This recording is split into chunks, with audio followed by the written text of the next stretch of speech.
شروع اللہ کے نام سے جو بڑا مہربان نہایت رحم کرنے والا ہے۔ حضرت داؤد علیہ السلام حضرت عیسیٰ علیہ السلام سے تقریباً 1000 سال پہلے بنی اسرائیل میں پیدا ہوئے۔ انہوں نے ہی جلود بادشاہ کو قتل کر کے بنی اسرائیل کو اس کے ظلم و ستم سے نجات دلائی تھی۔ حضرت آدم علیہ السلام کے بعد اللہ تعالیٰ نے انہی کو خلیفہ کا لقب عطا کیا۔ وہ بائک وقت نبی و رسول اور حکیم و بادشاہ تھے۔ اللہ تعالیٰ نے ان کو زبور نامی کتاب دی جس میں تورات کے مطابق احکام تھا، مگر اس کا اکثر حصہ اللہ کی حمد و ثنا، بشارت و خوشخبری، وعظ و نصیحت اور خدا کی تسبیح پر مشتمل تھا۔ حضرت داؤد علیہ السلام کو اللہ نے ایسی آواز عطا فرمائی تھی کہ جب زبور کی تلاوت کرتے تو جنات و انسان، یہاں تک کہ جنگلی جانور اور پرندے سب جھومنے لگتے اور حمد و تسبیح میں مشغول ہو جاتے۔ وہ پرندوں کی بولیوں بھی سمجھتے تھے۔ اللہ تعالیٰ نے ان کے لیے لوہے کو نرم کر دیا تھا۔ وہ آسانی سے زہریں یعنی ارمور بنا لیتے اور لڑائی کے موقع پر ان کو پہن کر دشمن سے اپنا بچاؤ کر لیتے تھے، نیز ان کو بیچ کر اپنی روزی کا انتظام بھی کر لیا کرتے تھے۔ حضرت داؤد علیہ السلام سے پہلے بنی اسرائیل میں نبوت اور حکومت دو الگ الگ خاندانوں میں چلی آ رہی تھی۔ یہودا کے خاندان میں نبوت اور افراہیم کے خاندان میں حکومت و سلطنت ہوتی تھی۔ حضرت داؤد علیہ السلام بنی اسرائیل کے وہ پہلے شخص ہیں جن کو اللہ تعالیٰ نے نبوت اور حکومت ایک ساتھ عطا کی تھی۔ وہ پیغمبر اور رسول ہونے کے ساتھ بنی اسرائیل کے حکیم و بادشاہ بھی تھے۔ انہوں نے حضرت موسیٰ علیہ السلام کی شریعت کو آج سر نو زندہ کیا اور اپنی قوم کو سیدھا راہ پر چلانے کی کوشش کرتے رہے۔ اس کے ساتھ ہی 40 یا 70 سال تک بنی اسرائیل پر کامیاب حکومت کی۔ پہلے 7 سال تک ان کا دارالحکومت ہبرون تھا، پھر یروشلم کو اپنا دارالحکومت بنایا۔ تھوڑی ہی مدت میں ان کی حکومت کا دائرہ شام، عراق، فلسطین اور شرق ادوم کا علاوہ دیگر ممالک تک وسیع ہو گیا تھا۔ تاریخ اسرائیل میں ان کے زمانے کے حکومت کو ملکی فتوحت اور حسن انتظام کے سلسلے میں مثالی سمجھا جاتا ہے۔ انہوں نے 100 سال کی عمر میں اللہ کی عبادت کرتے ہوئے انتقال فرمائے اور شہر سیہون میں دفن ہوئے۔ حضرت سلیمان علیہ السلام حضرت داؤد علیہ السلام کے بیٹے ہیں۔ ان کا نسب یہودا کے واسطے سے حضرت یعقوب علیہ السلام تک پہنچتا ہے۔ قرآن کریم میں 16 جگہ ان کا ذکر آیا ہے اور ان پر اللہ تعالیٰ کی جانب سے عطا کردہ انعامت اور فضل و کرم کا تذکرہ کیا گیا ہے۔ اللہ تعالیٰ نے حضرت سلیمان علیہ السلام کو فطری طور پر ذہانت اور فیصلہ کرنے کی قوت و صلاحیت عطا فرمائی۔ اسی وجہ سے حضرت داؤد علیہ السلام نے ان کو کم عمر ہونے کے باوجود حکومت کے بہت سارے کام سپرد کر دیے تھے اور خاص طور پر مقدمت کے فیصلوں میں ان سے مشورہ کرتے تھے۔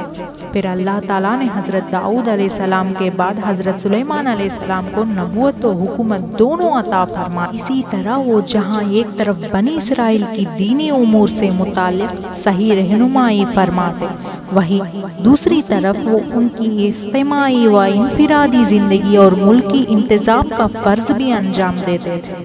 اللہ تعالیٰ نے حضرت سلیمان علیہ السلام کو بہت ساری خصوصیات سے نوازا تھا۔ وہ عام انسانوں کی گفتگو کی طرح تمام پرندوں کی بھی بولیاں خوب اچھی طرح سمجھتے تھے۔ اللہ تعالیٰ نے ہوا کو ان کے تابع کر دیا تھا، اسی وجہ سے آدھے دن میں وہ 1 مہینے کا سفر مکمل کر لیتے تھے۔ جنات بھی ان کے تابع اور فرمانبردار تھے۔ جنات ہی کے ذریعے مسجد اقصیٰ اور اس کے علاوہ دیگر عالیشان عمارتیں پتھروں کو تراش کر بڑے بڑے حوض بنوائے اور سمندروں سے ہیرے جواہرات نکالنے کا کام بھی انہی سے لیتے تھے۔